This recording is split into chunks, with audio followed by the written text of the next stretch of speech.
بینەرانی عزیز ڕۆژهەڵات تیوی لە هەرکوێکن کات و ساتتان باش. ئەگەر لەبیرتان بێت لە ماوەی ڕابردوودا ئێمە بەڵێنی زنجیرە دیدارێکمان لەگەڵ بەڕێز کاک سەلاحەددینی موهتەدی سیمای سیاسی ناسراوی کوردستانی ڕۆژهەڵات بە بینەرانی خۆشەویستدا بۆ ئەو دیدارانە دوو هەڵقەی بەڕێوە چوو، بەڵام پاشان بەهۆی سەرقاڵی بەڕێزیان یا هەر هۆکارێکی دیکە لە میانەی دیدارەکاندا بەرنامەکان وەستا ئەمڕۆکەش دەرفەتێکی دیکە و نوێمان پەیدا کردوێتەوە کە بینە لای بەڕێزیان و پرسیارەکانمانیان ئاراستە بکەین.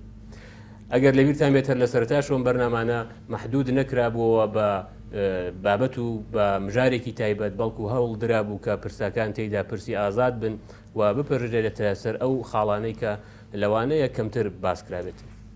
ئێستاش لەم دیدارەشدا هەمیسان لە لای بەڕێزیانی و پرسیارەکانمان ئاراستە دەکەین. کاک سەلاحجان ئەم کاتتان باش و سپاس کە دیسان دەرفەتتان پێداین بینەوە بۆلەت.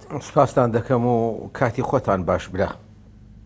کاک سەلاحجان، من یەکەم پرسیاریشم دەپەرژێمە سەر کۆمەڵێک هەوڵی کە ئەخیرەن و لەم ئاخرانەدا لە ئارادایە بۆ چەشنێک ڕێگا دۆزینەوەیەک بۆ یەکانگیرکردنی سیاسەتی کورد بەعام لە کوردستانی ڕۆژهەڵات. من ناڵێم ئەم هەوڵانە هەر هەمووی حیزبیە، ئەم دەغدەغە و نیگەرانی و کەڵکەڵەیە لە لایەن خەڵکی بێلایەن سەر بەخۆ ڕۆشنبیر نوخبە وە شەقامی سیاسی کوردی ڕۆژهەڵاتیشەوە دەبیندرێت. ئێوە خۆتان ڕاتان لەسەر ئاوا هەوڵێک چییە، چۆنی پێناسە دەکەن، چەندە ئاگاداری هەن؟ وڵایی زۆر ئاگادار نیم، بەڵام زۆر ئاگادارم، بەڵام بەشێوەندە ئاگادارم کە پێت بڵم ئێستا کارەکان دەستی پێ نەکردووە، ئێستا بەرنامەیەک نەهاتۆتە گۆڕێ، حیزبەکان کەوتونەتە منافەسە و ململانێ کە چێ ئەو پرۆژەی هێناوە، چێ یەکەم جار ئەو بیرەی مەترەح کردووە. ئەگەر ئەوەی لێلابین وەدای بنین کە حیزبە سیاسیەکانی کوردستان هەمویان ڕێگ دەکەون لەسەر بەرنمەیەکی هاوبەش، وەڵای زۆر شتی چاکە، زۆر پیرۆزە و هیواداریشم هەرواشی لێبێت، چونکە چێ ئەوەڵ جار ئەو قسەی هێنا گۆڕێ گرنگ نییە، گرنگ ئەوەیە چێ ناوەرۆکێکی بە نرخ و دەوڵەمەندی پێدەبەخشێ وە چێ چالاکە بۆ جێبەجێکردنی ئامانجەکانی ئەو پرۆژەیە. ڕاستیەکەی ئەوەیە هەموو پارچەکانی کوردستانیش کۆبوونەوەی خوان هەیە بە جیا جگە لە کۆبوونەوەیکی گشتی، بەڵام کۆبوونەوەی خوان هەیە. کوردی عێراق ئەوە وەختی خۆی بەرەی کوردستانیان دانا، هەر زەمانی سەددام حوسێن، دواتر کە سەددام ڕووخا دێک نزیک بوونەوە حرەکەتێک دروستکەن گەیشتە دانانی پارلەمان و هەڵبژاردن و ئەوە درێژەی بۆ تا ئێستا حکوومەتیش پێکاتووە و دەستگاکانی بەڕێوەبردن و ئیدارەکردنی کوردستان هەموو دامەزراون. کوردی سووریەیە ئەوە ڕۆژ نییە خەبەریان لێ بڵاو نەبێتەوە کە لە فڵان جێگا کۆبوونەوە، لە فڵان جێگا بەرنامەیان داناوە بۆ کاری هاوبەش. کوردی تورکیەیە ئەو قسانە لەوێش هەیە، بەڵام کە لە عەمەل بپرسی بۆیە لە قسەوە دەرنەچۆ نەبۆتە کردەوەی سیاسی، چونکە یەک حیزب لەوێدا دەسەڵاتدارە. ئەگەر بڵێ وەرن حیزبەکان ڕێککەون ئەوەی بە ئیهانەت بەخۆی دەزانێ حیزبەکان چێن، حیزب هەر منم، لەوێش ئەو قسە هەر هەیە. ماوەتەوە ئەوە بێتە کوردستانی ئێران. کوردستانی ئێران لە هەمویان زەمینە ئامادەترە بۆ ئەم کارە. لە چه بوارەوە زەمینە ئامادەترە؟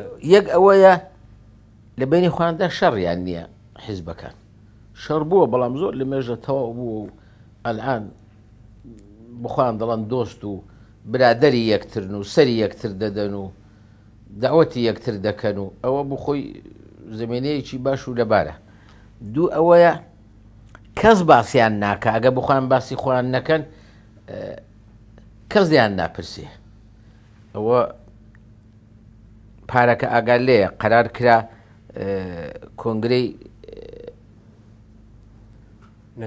نەتەوەی ببەسترێ. لە کۆنگرەی نەتەوەیدا هیچ باسێک لە کوردستانی ئێران نەکرا، تەنانەت کە کوتیان چییە سەرکردایەتی دەکا. کاک مەسعود کوتی من لە باتی خۆم و لە باتی مام جەلالیش قسە لە باتی خۆم و لە باتی مام جەلال و لە باتی عەبدوڵڵا ئۆجەلانیش قسە دەکەم. ئەی باشە ئەوە سێ خۆت و مام جەلال و بەڕێز ئۆجەلان، ئەی پاچەکەی تر نەخێر هیچ خەبەر نەبوو. هەموو ئەوانە بۆ وایە یەکێکیان ئەوەیە چالاکی سیاسی و عەسکەری لە کوردستانی ئێران لەلایەن حیزبەکانەوە کەم ئەنجام دەدرێ. دوو ئەوەیە دەوڵەتی ئێران نفوز و دەسەڵاتی لە کوردستانی عێراق یەجگار زۆرە، ئەو کۆنگرەش لە کوردستانی عێراق دەژیرێ. سێژ ئەوەیە کوردەکانی ئێران خۆیان تەبان نەبوون، خۆیان ڕێک نەبوون تا شتێک بۆ خۆیان سازکەن. جا ئێستا ئەگەر کوردەکانی ئێران لە بینی خۆیاندا ڕێک بکەون وەکو لە ئاخر و ئۆخری کۆنگرەی نەتەوەیدا ڕێککەوتن، ئەگەر ڕێک بکەون و قەراردا بنێن پێکەوە شتێکی هاوبەشدا بنێن وەکو جەبهە، وەکو بەرە، وەکو کۆنگرەیەکی ناوچەیی خۆیان، بێگومان ئەو نەقسە بەرتەرەف دەبێت. هەم خۆیان ورە و باوەڕ بە خۆیان زیاتر دەبێ، هەم کوردی پارچەکانی تر زیاتر ئەهمیێتیان بۆ قایل دەبن و پرس و مەسلحەتیان لەگەڵ دەکەن. هەمیش دەوڵەتانی دیکەی دەرەوە دەنجیان بە دنیا ڕادەگا. بۆیە ئەگەر هات و کوردی ئێران ڕێککەوتن و شتێکی ئاوایان ساز کرد، بەلای منەوە ئەوە سەرەتایەکە بۆ هەنگاوی گەورەتر. کەس نابێت لەسەر ئەوە شەڕ بکە چێ یەکەم جار ئەو فکرەی هێناوە، هەر کەس هێناوێتی ماڵی ئاوەدان بێ. بەڵام ئەلعان دەبێت شەڕەکە لەسەرەوە بێ چێ چالاکتر کار دەکا بۆ بە ئەنجام گەیاندنی ئامانجەکانی، چێ زیاتر خزمەت دەکات، چێ مخلیستر دێتە پێشێ. و وەختی شێتی کە کوردی ئێران حرەکەتێک بخۆیان بدەن. لە میانی باسەکەتاندا باسی وتان کرد کە ئەو زمینەیە بۆ کوردی ڕۆژهەڵات زیاتر بەدی دەکەن چونکە شەڕیان لە نێوان خۆیاندا نییە یان هەر هۆکارێکی دیکە. یانیوە پێتان وا هەیە کە ئێوە خۆشببینن بۆی کە ئەم کللتوری سیاسی لە کوردستانی ڕۆژهەڵات ئەوەندەی گەشە کردوێت کە نەگەڕێتەوە بۆ کێشەکانی ڕابردووی و بە کولی و بەگشتیەوە خۆشببینن بەو دیمەنانە و بەو نیشانانەی کە دەیبینن. ڕاستیت پێ بڵۆم یان نا؟ بەڵێ ڕاستی. ئەگەر ڕاستیت پێ بڵۆم ناوەڵە خۆشببینی. تەجربەی چەندین جارە دەری دەخا کە ئێمە هێشتا نەک لە سەرحێکی نەتەوایەتیدا کار ناکەین، حتا لە سەرحی ناوچەشدا یەکتر ناگرینەوە. ئێمە ئێستاش لە حاڵەتی شەڕەگەڕەک داین. سابلاغ لەگەڵ بۆکان و بۆکان لەگەڵ مەریوان و مەریوان لەگەڵ سنە و شەڕە دوندووکە هەیە، ئیختلافات هەیە، جگە لە ئیختلافاتی حیزبەکانیش. ئێمە بەسەن لە نێو کۆمەڵگادا بەڵە لە نێو حیزبەکانیشدا ئێستا ئەو کولتورە ئەو فەرهەنگە نەهاتۆتە گۆڕێ و نەبووە بە فەزایەکی سیاسی گشتی کە هەموو کەس ئازادانە خۆی تێدا ببینێتەوە بتوانێت قسەی خۆی تێدا بکە و بەرنامەی خۆی بەرێتە پێش. ئەگەرە من زانیم ئەتۆ لەگەڵی بۆ خۆشم پێم باش بێ لە حیفی تۆ دەکشێمەوە. ئەگەرە تۆش بزانی ئەمن دەستم تێدایە ئەو لە ئەوڵ دڵێەوە و فلان کەسی تێدا تازە معلومە هەلەستا ئەوڵەوە خەسارە. ئەوە دەبێ نەمێنێ. من نازانم چەندە زەمینە ئامادەیە بەوەی ئەوە نەمێنێ. دیارە حیزبەکان و مەسئولەکانیان وەزیفانە کار بکەن بۆ نەهێشتنی ئەم دوو بەرەکایەتی فکری ناوچەیی حیزبی و زیهنی. ئەگەر ئەو دوو بەرەکایەتیە نەمێنێ یا ئەو چەند بەرەکایەتیە نەمێنێ کوردی ئێران هەم خوێندەواری باشیان هەیە، هەم ڕابردووی خەباتێکی دوور و درێژ و خوێناوی و پڕ مەینەتیان هەیە، هەم بەقەت هەموو کوردەکانی دیکە لیان قەوماوە و جەزرەبەیان دیتووە لە هەموو کەس مناسبترن بۆ ئەوە دەرز وەرگرن و بێنە مەیدان بە فکرێکی تازەوە. بەڵام نازانم چەندە دەیکەن. ئەو فرەچەشنێکی ئێوە بە مەنفی نگاتیڤ باستان کرد لەوانەیە خوێندنەوەی ئاواشی بۆ دەکرێت کە کوردستانی ڕۆژهەڵات خاوەنی فەرهەنگێکی پلۆڕاڵە و ئیتر سەردەمی تاکە حیزبی نەماوە.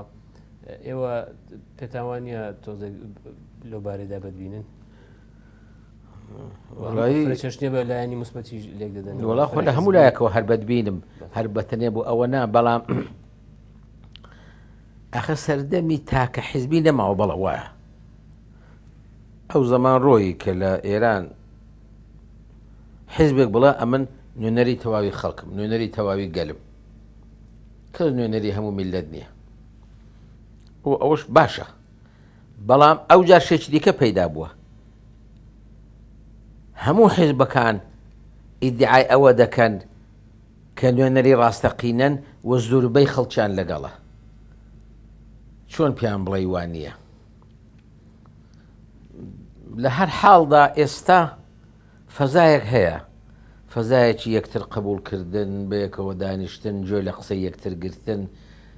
من وێدارم ئەو فەزایە پەرە پێ بدرێ، گەرم و گورتر بکرێ و خەڵکی خوێندەوار و گەنج و ڕووناکبیری حیزبەکان دەست پێشخەری بکەن و بێنە پێشێ، حتا ئەگە سەرکردایەتیەکەشیان زۆر مایل نەبێ، بەڵام ئەندامەکان پێیان بکەن، ئەندامەکان ببنە پێش قەدەم و ڕێنشاندەری ئەو یەکگرتنەوەیە. تەنانەت من ئومێدەوارم لە ناو شارەکانی کوردستان خەڵکی ژوورەوە زەخت لە حیزبەکان بکەن بۆی ئەو بەرنامەیان پێ جێبەجێ بکەن. خەڵکی ژوورەوە شەڕیان نێ لەگەڵ یەکتر و هەمووش لە ژێر ستەم و زوڵم و زۆری دەوڵەتی مەرکەزی دەناڵێنن. ئەوان چاکتر هەز بەوە دەکەن کە یەکگرتنەوە چەند شەرتە، چەند لازمە. ئەوان پێویستە کوردایەتی بەسەر حیزبایەتیدا تەرجیح بدەن. ئەوە بۆ معنای نییە حیزبایەتیم لەلا کەمە، بەڵام ئەوە بەو معنایەیە کە کوردایەتی فراوانتر و هەمەگیرتر و فرەچەشنترە، و بەو معنایەیە کە لە ژێر ئاڵای کوردایەتیدا هەمومان دەتوانین بێ فەرق و جودایەتی ئەو جەبهەیەدا بنین یا ئەو بەرەیەدا بنین و ئیتر کەس نەڵێ حیزبەکەی من، ئەمن دار و دەستەی من، پێشبەرگەکەی من. پێشبەرگەی هەموو کوردستانە. جا بۆیە تەنانەت من داوای ئەوە دەکەم و لە مێژیشە حەولی ئەوەمە بە خەڵکەکە بڵێن ئەگەر حیزبەکانیش لایەن کرد ئێوە بیکەن. مانایەوە نێ پێم وابێ حیزبەکان هەر نایکەن و بە تەواوی مەئیوسم لێیان، بەڵام مانایەوەیە خەڵک ئامادە بن کە ئەگەر حیزبەکان نایان کرد پاڵیاچیان پێوەنێن، ئەوان وە پاش بدەن و بخوان بێنە پێش. من کاکە ئێمە دەیکەین هەیئەت بێن، دەستە ساسکەن، ئەوەندەی بەنهێنی، ئەوەندەی بە ئاشکرا، ئەوانم دەتوانن ئەو هەلومەرجە بڕەخسێنن کە حیزبەکان و سەرکردایەتی حیزبەکانیش ناچار بن و دوویان کەون و ناچار بن بە قسەیان بکەن چونکە بەلامنەوە وەختیەوە هاتووە وەختیەوە هاتووە کە خەڵک بەدڵ و بەجیان بێتە ناو ئەو پرۆسەیەوە. بەڵێ هەر من دیارە سەبارەت بە کوردستانی ڕۆژهەڵات و چارەسەری پرسی کورد لە ناوخۆ ئەوانە پرسیاری دواترم دەبێت بەڵام ئێستا هەر لە درێژەی باسی کۆنگرە و ئەوەدا من پرسیارەکەم دێنمەوە ئاستێکی گشتگیرتر لە کوردستاندا من کاتی خۆی لێەوەم بیست کە پێتان وان نییە کۆنگرەی نەتەوەی سەر بگرێت و خۆشتان بەشداری ناکەن بەنسبەت ئەوە واتان بیر دەکردەوە دەکرێت پرسم هۆکارەکەی چی بوو جا بۆ وا دەرنەچوو بەڵێ کۆنگرەی نێتەوەی داوەتیان کرد داوەتێکی زۆریان کرد ساڵۆنیان کرد ڕسمیان کرد ئەنواعی فتۆگراف هاتن بەڵام پاشان بەشی دەرچوو نەک لەبەرەوە کە کوردی تورکیا و کوردی ئێران کوردی عێراق و کوردی سووریا نانەوە یەکتر بگرنەوە سەرکردایەتەکانیان ئامادە نین کەس جێگای خۆی بۆ خەڵکی دیکە چۆلکە لە نێو هەمویان کوردی ئێران لە هەمویان ئامادەترن یعنی لە هەمویان کەم ئیدعاترن لە کۆنگرەی نەتەوەیدا دیمان کوردی تورکیا و کوردی عێراق لە بەرامبەر یەکتردا ڕاوەستاون سەرکردایەتی ئۆجەلان لە زیندانی ئیمرالی و سەرکردایەتی حیزبەکانی کوردستانی عێراقیش لە ئەوەی هەولێر لە سەری ڕەش و لێرە لە دەباشان کەس حەزر نییە سەر بۆی دیکەدا بنەوێنێ ئەگەر هەر کامێکیش لەوانە ببن قابلیەتیان هەیە سەلاحیەتیان هەیە عەقلیان هەیە سیاسەتیان کردووە خەباتیان کردووە هەمویان بەکاری ئەوە دێن سەرکردایەتی بکەن بەڵام هیچ کەس بۆ ئەوی دیکەی ناسەلمێنێ لانیکەم نۆ بەنادەن بە یەکتر بەڵە نۆرە نادەن بە یەکتر پێش بڕچێ دەکەن بەڕە لە ژێرپەی یەکتر ڕادەکێشن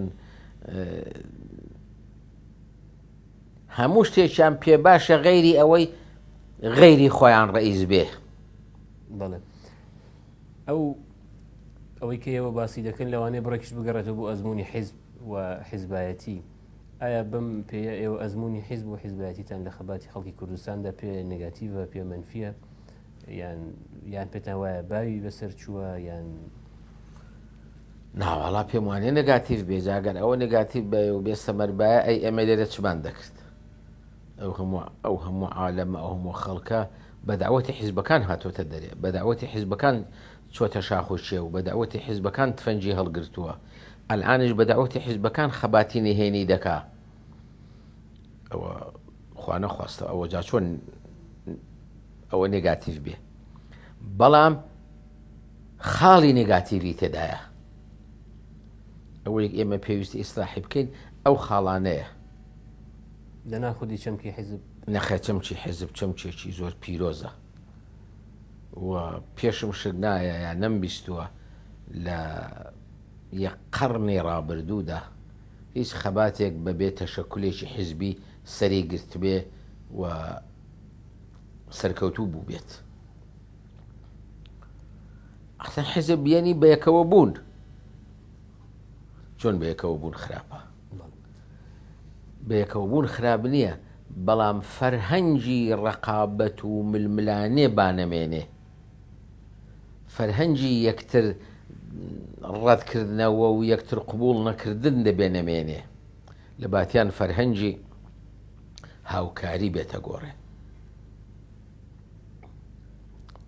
ئێمە نابێت بڵێن ئەگەر حیزبەکەی من نەبوو دەبا کوردستان سەر نەکەوێ حیزبەکەی منیش نەبێ ناوەڵا با کوردستان هەر سەر بکەوێ منیش نەموو تۆش نەبی و ئەوی دیکەش نەبێ قەیناکە با تاک کە فەردی کورد هەر سەر بکەوێ ئەوانە هەمووی کۆکردنەوەی دەوێ و حیزبیش ئەو کۆکردنەوەی بەدەستە بەرەوە من ئەو تەرجەمەم پێ مەنفی نییە و لە دژی حیزبایەتی نیم و دژی ئەو کەسانەشم کە زیدی حیزب قسە دەکەن بەڵام من دژی بەشە نێگاتیڤ و منفیەکانی حیزبایەتی. ئێمە فەرهەنگی حیزبایەتیمان خراپ وەرگرتووە. یعنی مەبەستیەوە ئەوەی کە پێویستە دەوڵەمەند بکرێت. بەڵا دەبێت دەوڵەمەند بکرێت، دەبێت کولتورێکی باش بێتە ناو خەباتی حیزبایەتیەوە، دەبێت چاو لە وڵاتانی پێشکەوتوو بکەین، بەس چاو لە وڵاتانی دواکەوتی وە خۆمان بکەین. ئێمە حیزبایەتیش لە ئێران و لە عێراق و لە تورکیە و سووریە فێری بووین. حیزبایەتی دەبا لە وڵاتانی پێشکەوتووی متمەدینی وەکو ئینگلیس و فەڕەنسا و ئەڵمان و سوئێد وەربگرین، کە ڕقابەت هەیە، بەڵام ڕقابەت سالمە و لە پێناوی سەرخستنی ئامانجەکانە. ئەگەر ئاوا بکەی حیزبایەتی زۆر باشە.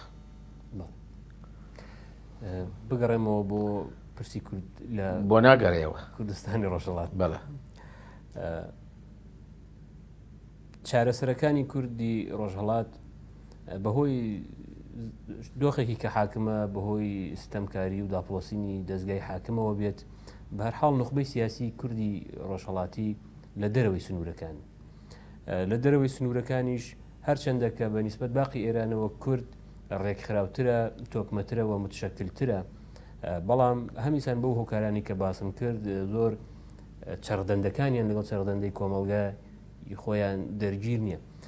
لەم وەزعیەتەدا ئایا بەسەرنج بۆ کۆمەڵێک خەلەئی یاسایی قانونی لە سیستمی کۆماری ئیسلامیدا ئێوە پێتان وان نییە چەشنێکی لە چارەسەر دەکرێت لە ناوخۆدا تاقیب بکرێت و بە دوواداچوونی بۆ بکرێت، هەرچەند کە ترۆپکی خواستەکانیش نەگرێتەوە، بەڵام لە لێڤێڵی خواردتردا، لە سەتحی خواردتردا؟ وڵا بۆچەوە شعاری ڕێفۆرمیستەکانە ئەوان وا دەڵێن، مەسەلە عەرەبی دەڵێ كل ما لا يدرك كله لا يترك كله. ئەگەر هەموو شتێک بەدەستەوە نەهات ماناوەش نییە هەموو شت بفەوتێنی. ڕەنگە ئەو کارە بکرێت یا بکرابایە ئەگەر دەوڵەتی ئێران و سیستمەکەی و سەرکردایەتەکەی ئەوەندە تند و تیژ و متعەسیب و بۆ خۆیان ئیدۆلۆژیک نەبان. بەڵام دەوڵەتی ئێران وەک دەوڵەتانی دیکە نییە بڵە جا تۆ بۆ چوونێکت هەیە، بۆ چوونەکەی تۆ زۆر لای ئێمە پەسەند نییە. ئەو بۆ چوونەکەی خۆی بە ئیسلام دەزانێ، ئەگەر بۆ چوونەکەی تۆی پێخراب بوو لە بۆ دەڵێت دژی ئیسلامی، یعنی کافری. من ئیمامم هەیە، ڕەهبەرم هەیە، وەلی فەقیهم هەیە، ئەوانە هەمووی ئەحکامی قورئان و ئایەت و حەدیث بەیان دەکەن، ئەتۆ دەڵێ چی؟ توش دەبێ بڵێ وەڵا بن، یا دێ بڵێ وەڵا بن ئەوانم قبوڵ نییە کە تێدەکەوی و تێدا ماڵوێران دەبی، یا دەبێ بڵێ نەخێ تۆ نایزانی. ئەو دەم دەڵە جا من مەلام و عالم و 12 عیلم و خوێندوومە، ئەمن بۆ نایزانم ئەتۆ کوڕێکی گەنجی سەرڕوود بۆ دەیزانی. لە ڕاستیەکەی دەکە ئەوە تەزادێکە بینی جامیعە و بینی دەوڵەت. ئمە جامیعەیەکی خوێندەوارمان هەیە، خەڵکی ڕووناکبیرمان زۆرە، دەرچووی پەیمانگا و زانکۆ و مەراکیزی فەرهەنگیمان زۆرە، بەڵام لە مقابلدا بەو دەرەجەش مەلا و خەڵکی مەزهەبی کە قازانجی لەوەدایە مەزهەب کا بە حاکم بەسەر وڵاتەکەدا، چونکە خۆی دەبێتە کار بەدەست و حاکمی وڵات. هەمووی وە دەبێ ئەوانە هەمویان لە بیر و باوەڕەوە بۆ ئەوە چوو بن، قازانجی خۆیان لەوەدایە بڵەن مەزهەب تەنیا ڕێبازی سیاسی وڵاتە، ڕێبازی سیاسیشە، ڕێبازی دینیشە، هەموو کەسیش دەبێ باوەڕی پێ بێ، هەر کەسیش باوەڕی پێی نەبوو سەری دەبڕم، گوێی دەبڕم. ئەو قازانجی وانە، لەبەرەوە ئەوان لەسەر قازانجەکەی خۆیان دەڕۆن. بۆیە تا ڕژیمی ئێران ڕژیمێکی وا تۆتالیتێر تەمامیەت خواه وەکو پێی دەڵێن و متعەسیب و ئیدئۆلۆژیک بێت کە جامیعەی تەقسیم کردو بە دوو بەش، خودی و غەیرە خودی، غیرە خودی هەر حەقی قسە لێکردنی نییە، ناچێتە مەجلیس، ناچێتە پارلمان، نابێتە وەزیر، نابێتە کار بەدەست. ئەیدە ئەوە چی دەگەڵ بکەیت لەگەڵ ڕژیمێکی وە؟ چۆن بەرەو ئەوە بچی بڵێ باشە وردە وردە دەچینە پێشێ و بە قسەی خۆش و بە ڕەفتاری مولایم ئەویش ڕام دەکەین و ئارام دەکەینەوە، لەگەڵت ئارام نابێتەوە. ئەو تۆی پێ کافرە و پێی مرتەدە و بە حەود مەزهەب پێی کافری. ئەگەر دەوڵەتی ئێران وانە باە یا ئێستاش دەوە بەولاوە دەوڵەتی ئێران بەرەو نەرمی لە ڕەفتاری خۆیدا ڕۆیشت باە، بڵێ ئێران مناسبترین جێگایەک بوو کە حرەکەتی ڕێفۆرمیستی، حرەکەتی ئیسلاح تەڵەبی تێدا گەشەی دەکرد، چونکە حرەکەتی ئیسلاح تەڵەبی و ڕێفۆرم عادەتەن لەو جێگانە گەشە دەکات کە خەڵکەکەی خوێندەوارن، زیرەکن، خوێندەوارن، وشیارن و ئەوە لە ئێراندا هەیە. بەڵام دەوڵەتەکە دەوڵەتێک نییە ئەم وەزعیەتەی قبول بێت. بۆیە من لە حاڵی حازردا بۆ ڕێفۆرم و بۆ ئیسلاح تەڵەبی مەجالێکی زۆر نابینم. بۆ جریانێکی بەهێز نابین؟ ناوەڵڵە، ینی مەجالێک نابینم، دەرفەتێک نابینم بۆیان کە بێنە پێشێ. هەر هێندێک هاتنە پێشێ ئاخە دەبێ ڕێگات هەبێ حیزبێک دانێنێ، ئەقەلەن حیزبێکی ئیسلاح تەڵەب، حیزبێکی ڕێفۆرمیست. خۆ ئەوەش ڕێگا نادەن. حیزبە ڕێفۆرمیستەکەش دەبێ بەنهێنی دابندرێ. جا من ئەگەر چوون بەنهێنی دامنا حیزبی ڕێفۆرمیست بۆ دادەنێم، کە حیزبێکی تێکۆشەری سیاسی دادەنێم. مەجال کەمە لە ئێراندا، زۆریش ئارەزوو دەکەم و زۆریش هیوادارم ئەو مەجالە پەیدا بێت کە خەڵکی خوێندەوار و ئیسلاح تەڵەب ڕێگایان پێ بدرێ بێنە پێشێ، ڕۆژنامە بنووسن، حیزب بدانێن، باشگا و یانە و کۆبوونەوەی ناوخۆیان بکەن، ڕێگایان پێ بدرێ خۆ پیشاندانێک بکەن، ڕێگایان پێ بدرێ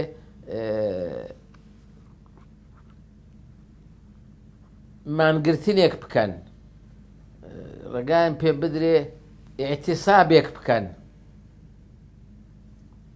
ڕێگایان پێ بدرێ تەجەموعێ بکەن و لە مەیدانێک نەفرێک قسە بکە و خەڵک گوێی بۆ ڕابگرێ و پاشان نەیگرن نەیکوژن لە زیندانی نەکەن. خۆ ئەوە زۆر شرایەتێکی باشە. لەو حاڵەتەدا بەلای منەوە بە هەزاران خوێندەواری ئێرانی و بە تایبەت کوردی ئێران ئامادەن بچنەوە وڵاتی خۆیان، ئامادەن بەشدار بن لە پرۆسەی گەشەکردنی ئیسلاحات. بەڵام دەوڵەتەکە ڕێگا نادا، دەوڵەتەکە خۆی پێی ناخۆشە ئیسلاحات یا فکری ئیسلاح خوازی گەشە بکە. لەبەرەوە پێشت پێدەگرێ، لێت دەدا، بەدناوت دەکا، قسەت پێ دەڵێ، جلێوت پێ دەدا، ئاخری یا دەگیرەی لە زینداندا شکنجە دەکرێت یا دەبێ هەڵی لە سنوور پەڕێەوە. جا چ بۆ دیوی پاشەکانی تری کوردستان، چ بۆ ئوروپا و ئەمریکا. دەوڵەت خۆی پەراکەندەیان دەکا، خۆی نایڵێ ئیسلاح تەڵەبی زیاد بکە و پەرەپستێنێ و گەشە بکە، چونکە لە ئیسلاح تەڵەبی دەترسێ. آخر ئیسلاح تەڵەب لە ئیسلاح تەڵەبەکانی نێو حاکمیەت خۆ نەرمتر و مولایمتر نابن،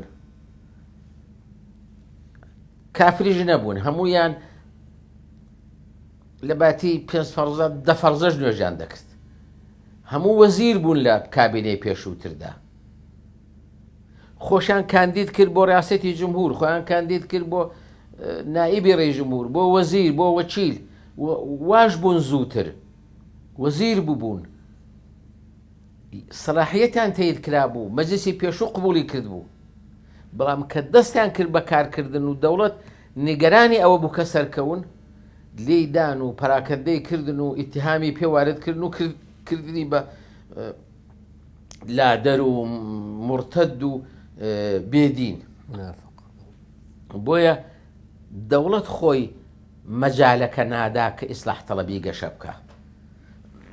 دەنا من پێم وایە ئۆپۆزیسیۆنی ئێران و ئۆپۆزیسیۆنی کوردیش بە تایبەت زۆر ئامادەیە لەو چەکە ئیسیفادە بکات، چەکی ئیسلاح تەڵەبی. وڵاتی شتێک ناچێ، وڵات تەقسیم نابێ، شەڕ ناکرێ، خەڵک ناکوژرێ، بەڵام خەڵک ڕگای دەبێ قسەکانی خۆی بکە. ئەمە من بۆ ئەوە هیچ ئایندەیەکی وا پێشبینی ناکەم. بەڵێ بگەڕێمەوە سەر بابەتێکی دیکە لە باسەکان. بەشێک لە لێکدانەوەکان و تەحلیلەکان هۆکاری بێجوڵەبوونی بەشێک لە هۆکاری بێجوڵەبوونی شەقامی سیاسی کوردستانی ڕۆژهەڵات دیارە ئەو ڕوانگەیە بە نوێنەراتی خۆیان بە زەعمی خۆیان دەگەڕێنەوە بۆ ئەوەی کە درێژکێشانی استبداد و درێژکێشانی دیکتاتۆریەت و درێژکێشانی ئەو فاسلەیە کە حکوومەت مەجالی بە چالاکانی سیاسی کوردستانی ڕۆژهەڵات نەداوە کە لە ناوخۆدا چالاک بن، کارێکی کردووە کە وردە وردە فەرهەنگی سیاسی کورد لە ئێران گۆڕا بێت، جیلی تازە نامۆ بێت بە مێژووی خەباتی سیاسی خۆی و لە نهایەتدا گرێدراویەکانیش تەنانەت بە پرسی نەتەوەی و باقی پرسەکانی دیکەی داخوازیەکان بۆ کۆمەڵگایەکی شیاوی مرۆڤی کورد لەو بەشە لە کوردستاندا دەبێت نەما بێت و کەمڕەنگ بوو بێت و لەویر چوو بێتەوە. ئێوە پێتان وا هەیە کە بەشێک لە هۆکاری بێجوڵەبوونەکە ئەم بابەتانە بێت؟ بەڵە دڵان پیا لە جەحەنەمیش بێ عادەتی پێدەگرێ. ڕاستە کۆمەڵگای ئێران وەکو جەهەنەمی داهاتووە، بەڵام خەڵکەکەی ئێمە قسە ڕاستە تا ڕادێک عادەتی پێگرتووە. بەڵام ئەوە زۆر ترسی ناوێ ئەگەر هەر هۆکارێک بێتە گۆرە، هەر هۆکارێک حرەکەتێک بکەوێتە ناو خەڵکەکە، ئێعتیرازێک، دژایەتیکردنی ڕژیمێک، ئەی شڕێکی خارجی، ئەی ئیختلاف و دووبەرەکایەتی داخڵی، من پێم وایە لەو حاڵەتەدا هەموو خەڵک هەڵدەستێ، چونکە ئەو ڕاهاتن لەگەڵ ئیستیبدادە ڕووپۆشیە کە ئینسانی کوردی ئێرانی بەسەر خۆی و بەسەر مێشک و زەینی خۆی داداوە. ئەگەر مەجالێک هەبێ و دەلیلێک هەبێ و ئەنگیزەیەک هەبێ بۆەوەی ئەو ڕووپۆشە لەسەر لاچێ لا دەچێ، خەڵک زۆر زوو دەکەوێتەوە سەربیری خەباتکردن و تێکۆشان و سەپاندنی ئیرادەی خۆیان لە باتەی ئیرادەی دەسەڵاتدارانی حاکم. بەڵام بەڵا وایە ئەلعان ئەو قسە ڕاستە، خەڵکێکی زۆر عادەتی گرتۆ بەو جەهەنەمەی تێدایەتی. بەڵام ملاحەزەکردنی سەرکوت و ئیستبداد یا لە بەرچاوگرتنی ئەو سەرکوتە دەتوانێت بۆ مانایە بێت کە لە قوڵایی ذهنیەت و فەرهەنگی سیاسیشدا گۆڕانکاری بە وجود هاتبێت و هاتبێتە ئارا و لە نهایەتدا نامۆبوون بە پرسی نەتەوە بە پرسی باقی شعارەکانی ئەو کۆمەڵگای هاتبێتە ئاراوە غەریب کەوتبێ و کۆمەڵگایە لە قوڵایی فەرهەنگی خۆیدا لەگەڵ پرسە نیشتمانیەکانی یان ئەوەی کە ئێوە دەفەرمون تەنیا ملاحەزەکردنی ئیستبدادە و جۆرێک بۆ فرسەت گەڕانی خەڵکە کامیانە؟ وڵا پێما خەڵک لە فرسەت دەگەڕێ،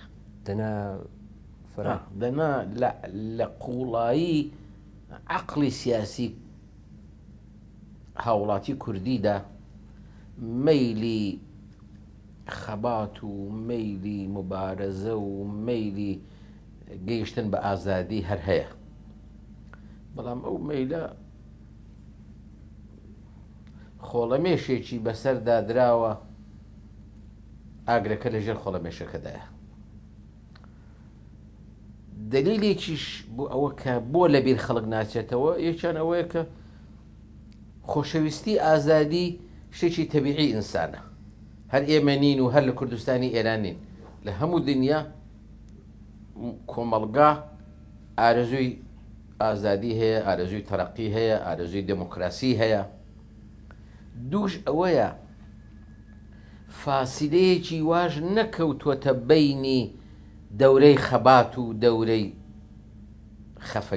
خەفەقان. ئێستاش خەڵک هاتووی حیزبەکان دەکا، ئێستاش ئوردوگاکانی سیاسی ئەم حیزب و ئەو حیزب وەبەر ناکەون لەبەر خەڵکی تازە کە دێن، چ بۆ پێشمەرگایەتی دێن، چ بۆ کاری سیاسی دێن، چ بۆ ڕێنوێنی دێن. ئێستاش ماڵ نییە شەهیدێکی تێدا نەبێ. ئەوانە هەموو وایان کردووە کە لەبیر خەڵک نەچێتەوە. بەڵام وەکو چۆن ئەگەر کەسێک مرد دەڵێن خاک مەیل بڕە. ئاخر ئەو شەهیدانەش ئاوان خۆڵێکیان بەسەردا دراوە، خۆڵەمێشێکیان بەسەردا دراوە، بەڵام خۆیان ئاگری بن خۆڵەمێشەکەن. من پێم وایە ئیرتیبات و پەیوەندی بینی کوردی ئێران، کوردی ئەم جیلە، ئەم نەسرە لەگەڵ کوردی 25-30 ساڵ لەوەی پێش نەپساوە بە تەواوی. ناژێ لە پرسێ تۆ ئەوڕۆ بە خۆ کوڕێکی گەنجی لێرە کار دەکەی وەکو پێشمەرگە. ئاخە باوکیشت 20 ساڵ لەوەی پێشمەرگە بوو، هەر عینی ئەو ڕێبازەی لەبەر بوو. تۆ چۆن لەگەڵ باوکی خۆت پەیوەندت ناپسێ و نەتپساندووە، لەگەڵ خەبات و مبارزەش ناپسێ. کە دانیشتن لە خانەوادە و لە ماڵێ، باب، دایک، کۆڕ، کچ، خزم و کەسوکار، یەکێک لە قسەکانی مەجلیسی کوردستان بیرەوەری دەورەی مبارزەیە. فڵان کەس وای کرد، فیسار کەس وا هات، لەو پشتە من چوم نانم بۆ پێشمەرگە برد، لەو شوێنە من پێشمەرگەم شاردەوە. یعنی ئەوانە قسەی مەجلیسن، ئەوانە ناڵن لەبیر خەڵک بچێتەوە. ڕەنگە لە ئوستانەکانی دیکە لە مەناتیقی دیکەی ئێران شتی دیکە هەبێ، وڵا چوومە خزمەت فڵان مەلاو وای فەرمووی دەبێت دەستنوێژ ئاوا بشۆرێ و تارەت ئاوا بژیرێ و قەبر ئەوەندەیە و قیامەت ئەوەندەیە و پردی سەڵات چەندە پانە و چەندە درێژە.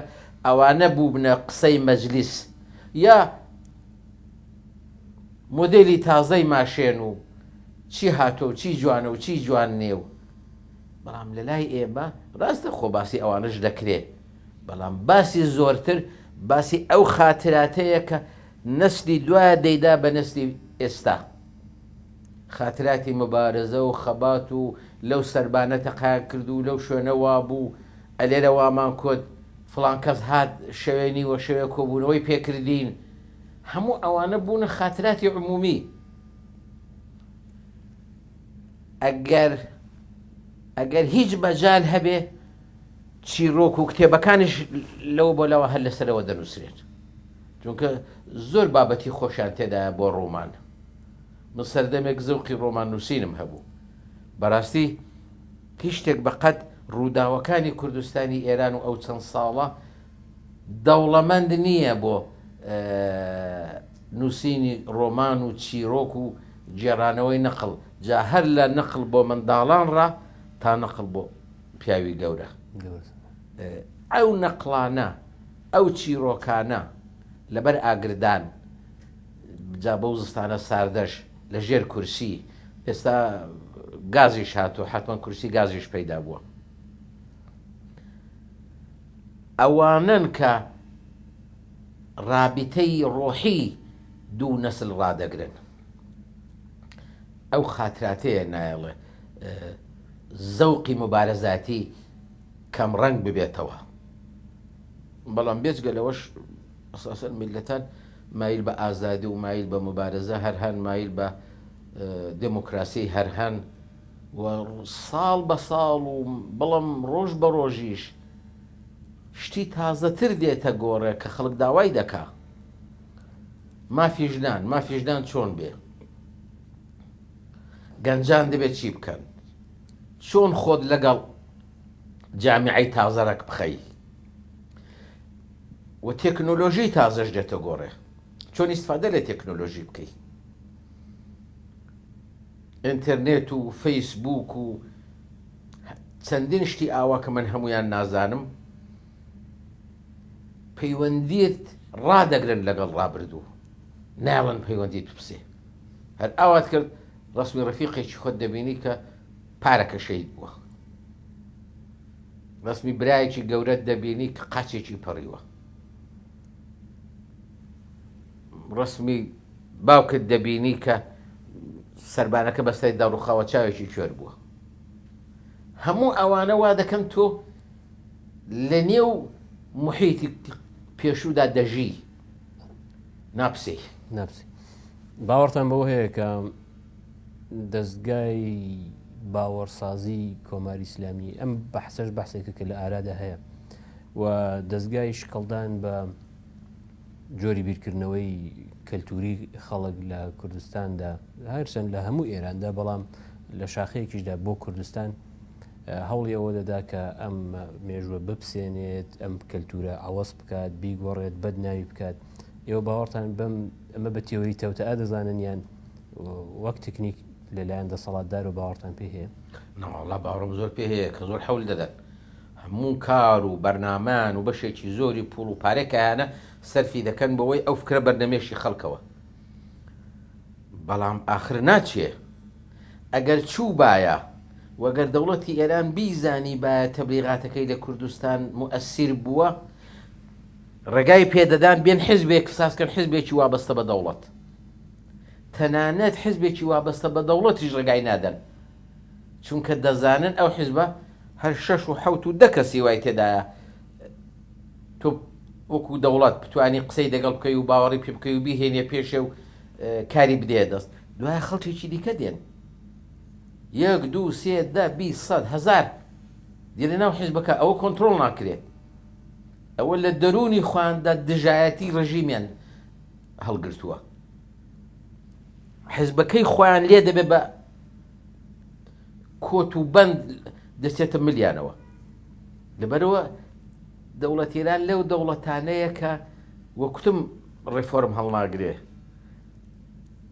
بازی بە ڕێفۆرمیش هەڵناگرێ نەک ڕێفۆرمێکی واقعی هەڵناگرێت کە پیاوی سیاسی و معقول بیکەن بەڵکو ئەوەش هەڵناگرێت کە خۆی ڕێفۆرمێکی ساختەجی بێنێتە گۆڕێ و خەڵکی پێوە سەرگەرم کە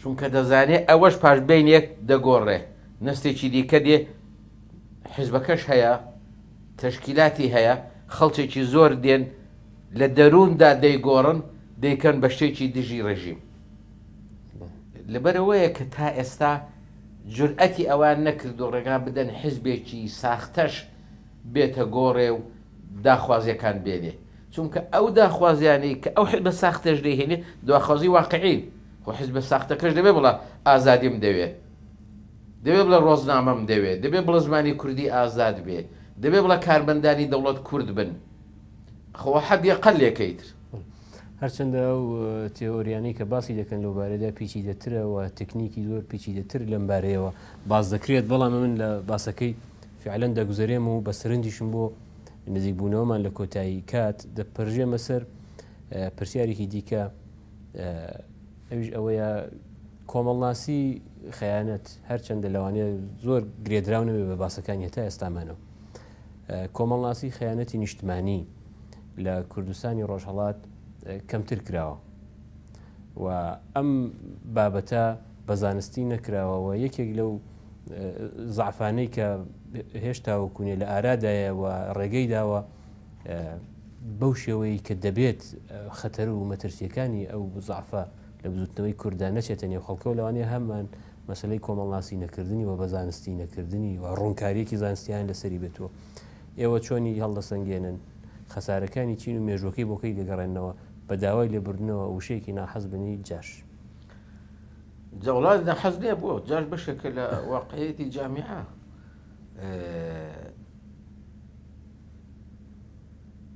چەند هۆ هەیە یەکیانەوەی خەباتی چەکداری لە کوردستانی ئێران زۆر درێژەی نەشێشە ئەوەندەی کە مەسەر لە کوردستانی عێراق درێژەی هەبوو دوو ئەوەیە هەر لە ئەوڵەوە خەڵکی کوردستانی ئێران زۆرتر پابەندی پرەنسیپەکان بوون، پرەنسیپی ئەخلاقیش، پرەنسیپی سیاسیش. بۆ زۆر شیری کەش هەروایە کوردی ئێران خۆ هەروەکو کوردی عێراق چوون و کوردی عێراق هاتن و یارمەتیان لە دەوڵەتی ئێران وەرگرت، خۆ کوردی ئێرانش چوون یارمەتیان لە دەوڵەتی عێراق وەرگرت. بەڵام هیچ حیزبێکی کوردستانی ئێران نەچوو لەگەڵ دەوڵەت نەکەوت و پێشی نەکەوت و شارەکانی ئێرانی بۆ دەستنیشان نەکرد کە بێن بیگرن. ئەوە پابەندبوونە بە پرەنسیپێکی ئەخلاقی سیاسیەوە، هەر ئەوە وای کردووە. بەڵێ زۆر سپاسان دەکەم کە ئەم دەرفەتەشتان پێداین بەڕێز کاک سەلاحەدینی مۆحتەدی. بۆ هیوای درستەوە دوایین بەرنامەی و زنجیرە دیدارانەوە، بەڵام بۆ هیوای کە لە دەرفەتەکانی داهاتووتر و هەندای مەپتوانین دیسانەکانی بین و لای بەڕێستان و بۆچوونی بەڕێستان وەرگرین. زۆر سپاس. بینەرانی عەزیز، بەم شێوەیە هاتینە کۆتایی ئەم دیدارش لەگەڵ بەڕێز کاک سەلاحەدین مۆحتەدی، سیمای سیاسی ناسراوی کوردستانی ڕۆژهەڵات. هەتا دیداری تایبەتی دیکە و دیدارەکانی داهاتوو، کات و ساتتان شاد ماڵەوە.